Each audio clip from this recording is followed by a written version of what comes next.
Hello and welcome back to Go Ballistic. Russell Martin lets rip at his players after Rangers drop points at Motherwell. Celtic celebrate Flag Day with a victory over St Mirren, but they left it late. And it's a big week for Scottish clubs in Europe as Celtic and Rangers discover their potential Champions League opponents. I'm Craig Turnbull and joining me is Head of Sport Roger Hannah. And Roger, plenty of action, plenty of talking points, and it's just week one.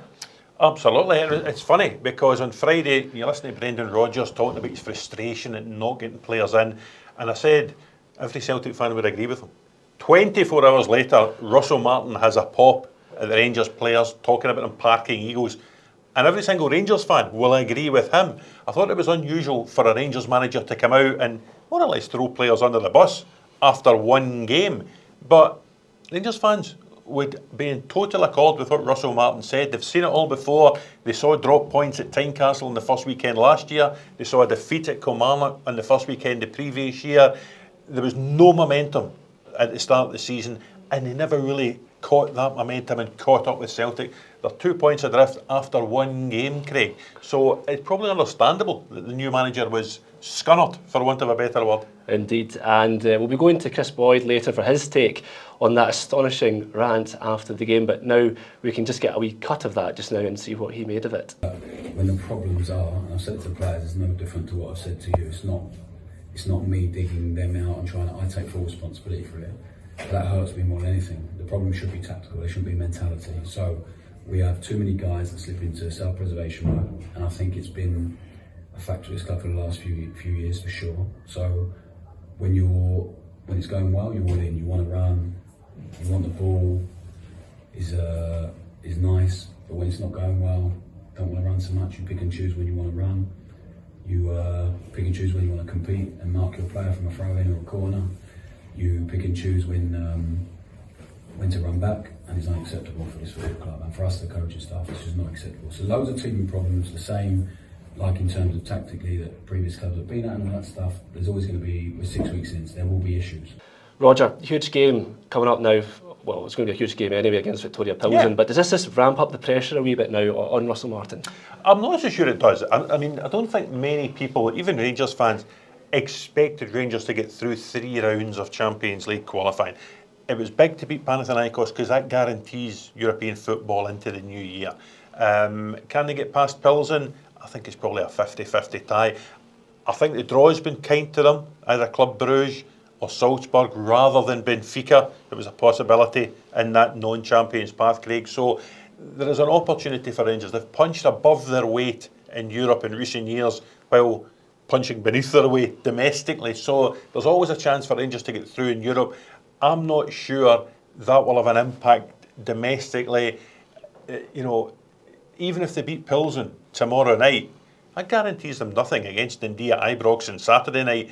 Dundee have had a dreadful start to the season. You couldn't hand-pick a side coming to Ibrox better than you would want Dundee and Stephen Presley coming to Ibrox. But Rangers are going to have to play a million times better than they did against Motherwell. What do you think the team will look like tomorrow against Pilsen? Are you expecting many changes?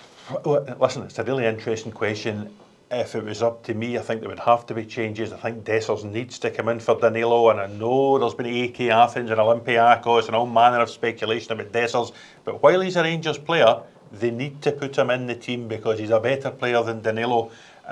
Kieran Dowell's now had 3 opportunities, 2 against Panathinaikos and 1 against Motherwell, and looks the same player that was loaned out to Birmingham last season. So they need to get somebody in terms of registrations. I'm not sure what the situation could be with Mikey Moore, what the situation might be if a deal can be completed for Oliver Antman today. But, even if neither of those players is there, there would need to be Gassama on one side and Curtis on the other for me. It was some really strong words from Martin as well, about telling the players to drop their egos and there's so much self-preservation. I mean, were you surprised by those sort of comments? Well, I was surprised because it was effectively match day 1 in the Premiership, and not many managers up and down the country in any division will speak of their players like that after one game. But he's maybe seen the 2 performances against Panathinaikos, which, if we're honest, weren't great performances. They got the result, they got through, but it didn't set the heather alight. He's possibly watched them in training, he's possibly watched the pre-season games as well, and has just come to this opinion that the players aren't doing enough for him. It is a style of play that Russell Martin is going to stick to. He's not going to change his philosophy to suit the players. The players have to come and meet his philosophy and the way he wants to play. And if they're not going to do it, it sounds as if this is a manager who will make changes, because you need to remember, a lot of these players have cost Philip Clemente's job, Michael Bailey's job, and Giovanni Van Bronckhorst his job. What do you think the players would have thought of that, sitting in the dressing room and seeing their manager throw them under the bus, for want of a better phrase? Listen, I'm sure Russell Martin isn't bothered what they think. They're probably unhappy about it, but if they take a step back and if they do drop the egos, they might realise he was just telling the truth. Across the city, we look at Celtic. They got the job done against St Mirren. Wasn't their best performance, but how would you assess it? Well, listen, you need to remember, St Mirren are a good team. St Mirren have been in the top 6 the last 3 seasons. Hearts, Hibs and Aberdeen haven't had that consistency in the last 3 seasons. St Mirren went to Celtic Park on Trophy Day in May, and Celtic needed a James Forrest goal in the 94th minute to get a point. So it was an awkward first game for Celtic. 1-0 with an 87th minute goal sounds as if they got out of jail, but I think they hit the woodwork 3 times. Callum McGregor had the effort ruled out for the handball. They were on top in the game. So when Luke McCowan gets that deflected goal, it's probably a merited 3 points. They'll probably feel they can play better. There are still question marks to be sorted out. Kieran Tierney came off with cramp. You do wonder, how long it's going to take Kieran to get up to the pace that he needs to get to at a time when there's no natural deputy for him. Liam Scales was shunted out there when he came off. There's still questions in the front 3. Maeda's nailed on, but again, Adam Ida didn't score, comes off. Johnny Kenny goes on. Again, Yang starts, comes off before the hour mark for Forrest going on. So there's work to do in that front 3. But I think Brendan Rodgers will be content they've started with 3 points. Yeah, you kind of alluded to it earlier about the Friday night and the press conference that Brendan Rodgers had given there, but he seemed to kind of almost soften his stance a wee bit on that after the game. Yeah, well, listen, he's buoyed by the fact they get 3 points, and they're already 2 points ahead of Rangers, so that's going to make the manager happier.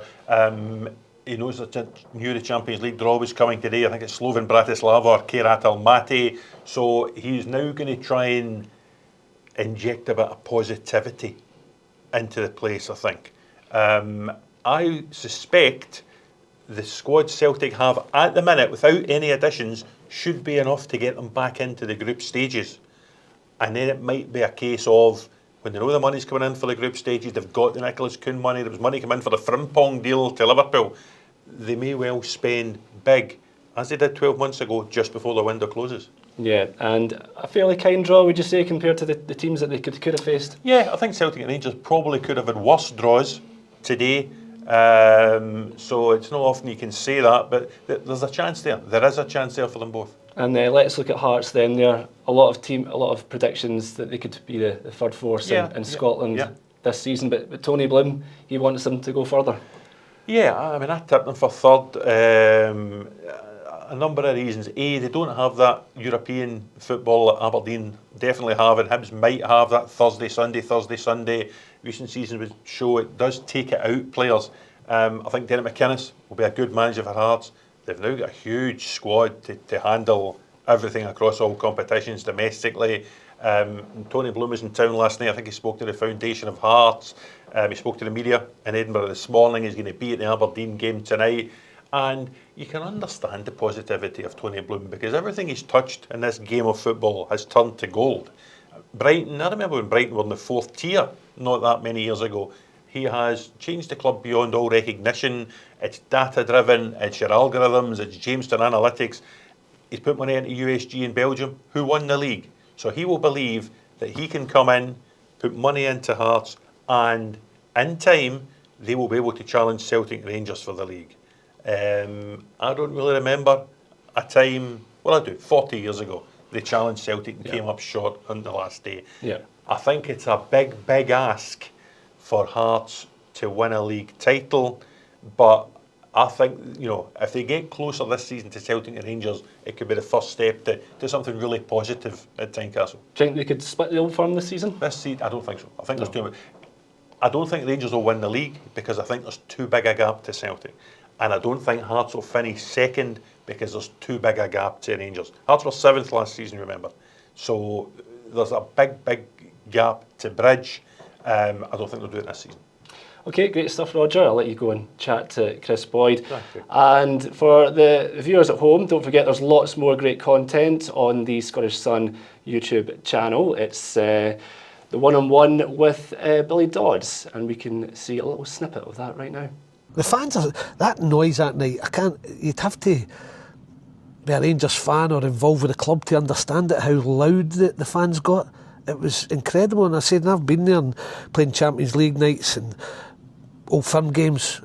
It was amazing. It's the best way I could describe it when we won the penalty shootout, and it was a great night, and it was a big response because one of our disappointing results was the Motherwell game, and we had to respond from that. But that shows the players then, their mindset was changing to come back in games, probably games that they wouldn't have been able to come back from before that. Well, on this busy first weekend of the season, we're delighted that Kris Boyd's managed to find a small window in his other broadcasting commitments to speak to Go Ballistic. Boydie, it's been quite the weekend. I just want to put Russell Martin at ease. There are no egos in this show. It's just you and I chatting about the football.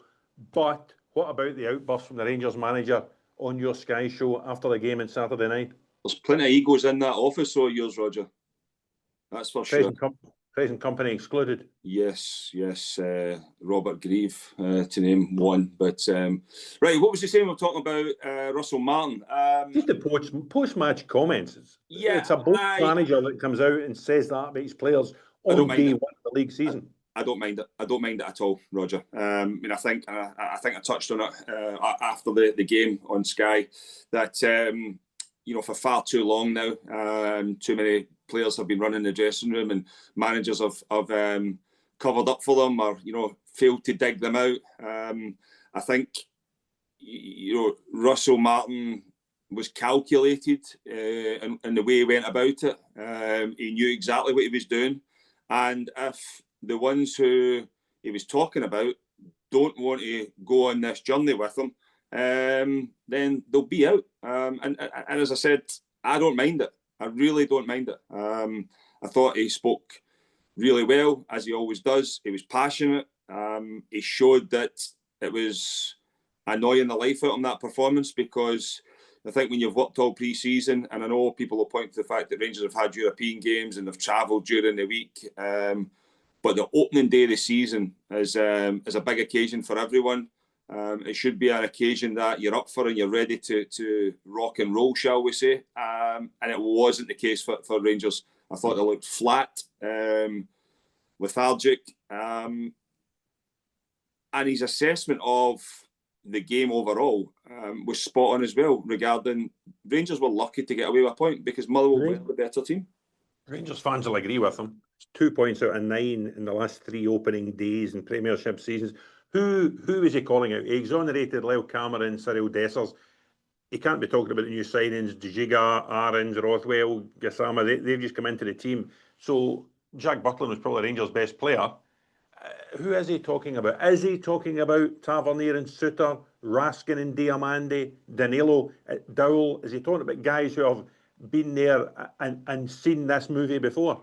Yeah, I think so. I mean, when you can't say players revert back to type when they've only been in. Well, his new signings have been in the door 5-6 weeks. Revert back to type as players that have been there for a period of time. And I've got to be honest, I don't think anybody can disagree with them. I don't think the ones who have been there, they can't really put up any fight to say that they didn't revert back to type at the weekend, because we'd seen it again. Look, I think coming through the European ties was a big. Was a big thing for Rangers. We've seen teams fall at that hurdle before. Rangers found a way to get through it and deserved the plaudits that they got. Listen, was it 2 good performances? They were okayish. I wouldn't have said they were. They'd done enough to get through the tie. That was the most important thing. But I'll say it again. It was the opening day of the season, Roger. The opening day of the season, live on Sky. an opportunity to go and kickstart your campaign. As you say, the previous 2 seasons have not been good enough. And you've got to say, there was a large chunk of that starting 11 let Rangers down once again. Does he make changes for Victoria Pilsen tomorrow night? Does Desus come in for Danilo? Does Lyle Cameron come in for one of the midfielders? Is there an argument that Max Aarons goes back to right back where he's more comfortable and Jeffrey maybe starts to the expense of the captain? No, I don't think that'll be the case. I don't. I expect the back four to stay the same. I would be astonished if that changes, to be honest. I think we might see some changes in the forward areas, but I don't expect that the back four to change, or back five if you include Jack Butland in that. I think that it's one of those ones where, and Russell Martin has to take this into consideration. It's a big European tie on Thursday and Tuesday night for Rangers. That has never been a problem for this football club for a period of time, getting ourselves up for those games, or this group of players, or even the previous regime. The European games and the Celtic games, they've found a way to get performances. The worrying thing would be for Russell Martin, and I think that's why he went about it the way he did. When you take into consideration the rest of the league, that's where Rangers have failed now in terms of dropping points against teams that they should be beating. There's no getting away from it. Motherwell were excellent. I thought they got the ball down. They cut Rangers wide open. I still don't think that a lot of Motherwell fans are getting carried away. It's always easier to play against Rangers and Celtic when they're off it, and because they'll let you play and they'll try and drag you out and then try and hit you in the counter attack, or if the players are not on it. It'll be interesting to see when Motherwell end up, and Saturday after the game against St Mirren, because that will be, that's the games that you'll find out a lot about Motherwell. It'll be St Mirren will be in your face, big boys, asking them to defend. Listen, Motherwell will stick to their principles, but it'll be interesting to see how that one plays out the weekend. But going back to it, I think for Rangers, I can't see many changes defensively. Midfield probably still picks itself, because I don't think, if you're looking at it and saying the likes of who could come in, Bajrami would be the obvious one, but I don't think he come on and you were left, whoa, what a 20 minutes appearance that was from him. So I think the forward areas, there could be change, but again though, Roger, and I touched on it after the game, there is obviously a bid been in, or a bid, the club know there's a bid coming for Cyril Dessers, because there's no way that you can look and say that Danilo is going to offer you more than what Cyril Dessers has. Whether Dessers has said he wants to leave the club, I don't know, but there is no way that you can leave your top goal scorer out from last season and what he brought to the club. And he's not a bad boy. He turns up for his work. He gives everything. Listen, is he going to get criticised? Is he going to miss chances? Yes, he is. That's life of a striker. But he brings more. Are Rangers a better team when Cyril Dessers is in it? Yes.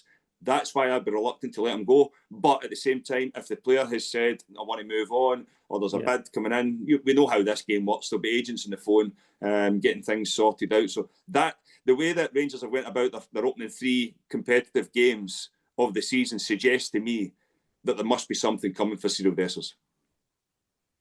So much negativity, understandably, after Fir Park on Saturday night, Kris. Bizarrely, is there a route opening up for Rangers to get to the Champions League group stages? Because Victoria Pilsen tomorrow, then next Tuesday night, and then the winner of that gets either Club Brugge or Salzburg. They've missed Benfica, who looked the strongest team in the non-champions path. It looks as if the draw today has been quite kind to Rangers. Yeah, I think on paper you could look and say there could have been tougher ties. There's no getting away from it, but these teams, Salzburg and Club Brugge have already showed that their Champions League teams have competed at this level now for a number of years.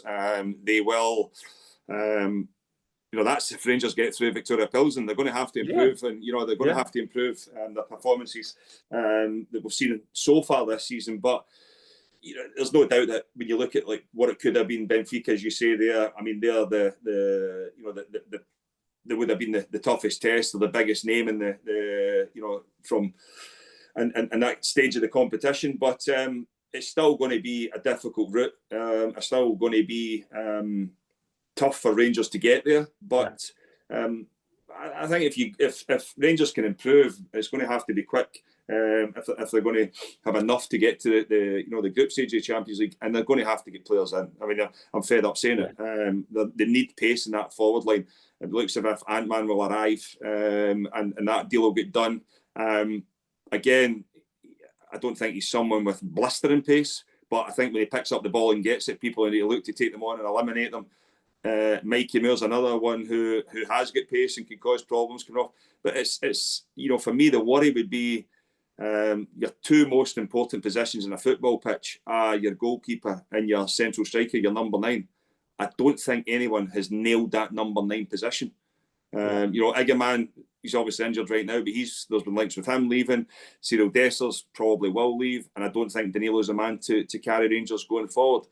So again, I think the Rangers need to find a number 9 because it is a position in the pitch that you can't mess around with. You need someone who scores goals. Celtic in the Champions path to draw was this morning. They'll take on either Slovan Bratislava, who they put 5 past at Celtic Park last season, or Kairat Almaty of Kazakhstan. That sounds as if it could be an awkward trip, but a return, do you think, to the group stages for Celtic? Yeah, I think they will. Look, they will know. I mean, I know Brendan Rodgers came out and was pleased with the performance yesterday. We might touch on that in a little minute. But I think for Celtic's point of view, it's a draw that they will fancy themselves out. When you look at what could have, you're saying what could have been for Rangers, Celtic are probably looking at it and saying, they would have been the team that everybody else would have been wanting to avoid. Because of what they've done last season. There is no doubt they need to get players in. They will get players in, but Celtic will fancy their chances of going through against either of those teams. Might be a difficult trip, but as I said, for me, Celtic at home, you would expect them to get the job done, and whatever that trip is, at home or away first, I'm not sure, but Celtic will get the job done and get into the group stage of the Champions League. For me, I think that's an absolute certainty. They started the title defence flag day yesterday. Paul McStay brought the trophy out at Celtic Park. They beat St Mirren 1. It was a late goal by Luke McCowan, but Celtic hit the woodwork, I think, 3 times. Callum McGregor is one ruled out for handball.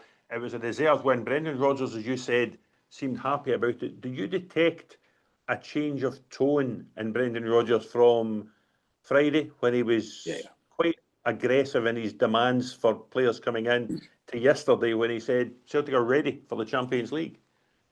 Yeah, I kind of get the feeling that, someone from the hierarchy has maybe had a word in Brendan Rodgers' ear, because it was full-blown attack on we need to get players in, we're going to match my ambition, to take the club forward on Friday. Fast forward, and I said it before Brendan came on yesterday that he would have been disappointed with that performance. I thought they were, especially in the forward area, it wasn't until James Forrest came on that there was a little injection of sharpness, and it brought the team to life again, because it was flat. But for Rodgers to come out and say that it was an excellent performance and his team's ready to compete in Champions League, blah blah blah. I kind of get the feeling that someone's maybe had a little word in his ear, and not wanting this to end up the exact same way as it happened the last time.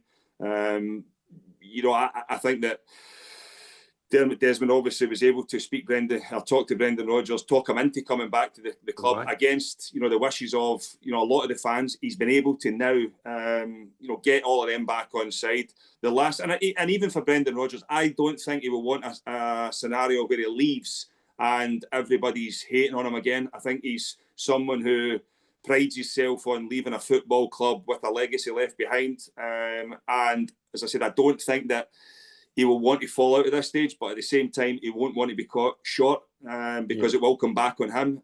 He will put pressure on the board to make sure that there is players in. But to go from the way he was on Friday to the way he was on Sunday suggests to me that somebody might have just had a little word in his ear and tell him to calm down. You're dashing about this weekend. You were at Fir Park Saturday night, Celtic Park yesterday. You're rushing through to Tynecastle tonight, Hearts against Aberdeen. You'll be joined there by Tony Bloom, the new investor in the Jambos, who was in the capital last night talking about splitting the old firm and winning the title inside the next decade. I know you're a huge fan of Jamestown Analytics, all the algorithms, how it all works, that data analysis. Can Tony Bloom's dream come true up here? 100% it can. I mean, there's no getting away from it. That you look at what he's been able to achieve at Brighton, and I know it's how do you gauge success? Getting to Europe was a hugely successful season for Brighton. I thought probably underachieved a little bit last year, down to a lot of injuries. Union in Belgium, where Tony Bloom has got a large part to play in as well. Won the league straight into Champions League. You kind of get the feeling here that Vladimir Romanov arrived in Scottish football and gave it the big. We're going to do this. We're going to do. Tony Bloom just strikes me as a character that is sitting there, knowing full belief in what he's doing. He's not just throwing things out like Romanov did. He's not just chucking out statements. This is calculated. He knows exactly what he's saying. He knows exactly what he's doing. He knows exactly what he needs to do to make Hearts successful. And when you've had the success that Tony Bloom has had with football clubs, away from football clubs in his personal life, you ain't going to settle for second best. Roger, I go back to when this story broke months and months ago, and there was a few people had questioned what I was saying, and he will believe that he can win the league. He will believe that he can disrupt Rangers and Celtic. I think the weekend there showed that Rangers have got a lot of work to do. Celtic have got a lot of work to do as well. And also, I mean, the whole thing with Brendan Rodgers as well, would Celtic be weaker without him? Of course they would be. You might have this, the spending power, but when you look at the way that the Jamestown Analytics works and the players they're able to find, and I mean, Hearts are not just going to come in and chuck absolute millions and millions at it. It will be a steady build. If they get players in for 300-400 grand, sell them for 3-4 million, all of a sudden they will then bring players in for 2 million, 3 million, and sell them for 7 or 8 million, what they've done in Belgium with Union. I mean, they've just sold the striker Ivanovic to Benfica. For nearly £30 million as well. So it's about building. I don't think he's going to come in and it's going to be overnight. But he ain't up here he's a successful businessman. He ain't up here to waste time. He will know there's an opportunity if he get things going that he can disrupt Scottish football. It's an exciting start. Aberdeen tonight, Derek McKinnon against his old team. Aberdeen, we don't really know much about them, Boydie. We've seen everybody else play. They haven't been in the Premier Sports Cup. They've only had a couple of friendlies. They haven't kicked the ball competitively since that Scottish Cup final shootout at the end of May against Celtic. But it's going to be a big season for them. They'll head for either Romania or Kosovo in their Europa League playoff. It could be Steaua Bucharest they could take on. It's a big time for Aberdeen, but they are a bit of an unknown quantity because there have been so many changes in the summer. You think of the front line last season, Nisbet, Daba, Guy, they've all gone. Mm-hmm. What do you expect from Aberdeen this season? We don't know yet. We really don't know. I mean, I think it was I know Ipswich are a decent team, and I do expect them to go and win the championship in England this year. But by all accounts, ran all over the top of Aberdeen last week and comfortable enough winners. What do we expect from it? I can't answer. As you said, we've not really had much to go on. We are probably looking at you can judge on last season. The start they got, I think, was built on the foundations of the start to that Premier League, the Premier Cup campaign, and they were able to get a little bit of momentum there. But there was that large period in the middle where you felt, whoa, what's going on here? They managed to get it back a little bit towards the end of the season, but obviously lost out and ended up finishing fifth. When you think to yourself, it would have ended up being a really disappointing season for Aberdeen from where they were. Listen, take nothing away from, got their hands on silverware via penalty kicks to obviously defeat Celtic, and it means a lot to the football club. It means a lot to the city of Aberdeen. It'll mean a lot to the players to go down. And when you see some of the Aberdeen teams in the past that have got their hands on silverware, for this group of players to be up there and will be spoken about for years to come at the same level of the past greats in terms of Scottish Cup victories, not in terms of European and obviously league championships, but to get your hands on silverware, the Scottish Cup considering it was a long time. You're now looking at it from a different point of view and say, well, you know, from where Aberdeen at the start of the season, if you'd have said, you know, top six, win the Scottish Cup, I'm sure Jimmy Tulane would have, you know, bit your hand off for it. But because of the start of the season they had, you could have looked at it was a disappointing end in terms of the league campaign. But take nothing away from it in terms of cup. But look, we need to wait and see what happens tonight, Roger. You know, I do kind of get the feeling that they will have a lot of tough days ahead. Plainly, and because of Europe, they're going to play group stage football. You know, going Thursday to Thursday, Sunday is difficult for teams who are not equipped. And what I mean is equipped is, you know, being able to change 7 or 8 players if they need be, to, you know, for the weekend games. I don't think Aberdeen are at that level.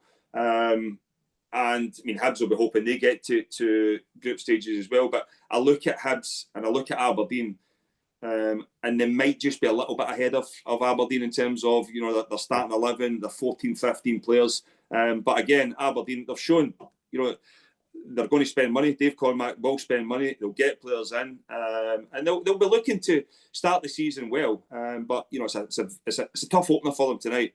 But again, you feel as if they need to get points on the board early doors, because if they don't, then you're kicking into this European campaign, whether it's the Europa League or the Conference. It is difficult for them, and we've seen it before, where, you know, teams like you know, Aberdeen, who have been in at Hearts, the manager and the club struggle through a period of time. So it's going to be a tough ask for them. It is. Boydie, we'll let you go. We know you're heading through east for this Hearts Aberdeen game tonight. One piece of advice: get a big coat on. Storm Floris is out there. It's not even that cold, though, mate, is it? It's a weird one at this time of the year. Very wet, very windy, but it's not cold. I've been out this morning with my shorts on. I've already been a run, Roger. I've already been a run. You can tell. Yeah. I'll leave you with that thought. Indeed. I managed to do a 20-minute run in 15 minutes. That's how fast I went. Unbelievable. That's what I wind at your back. Thanks, Boydie.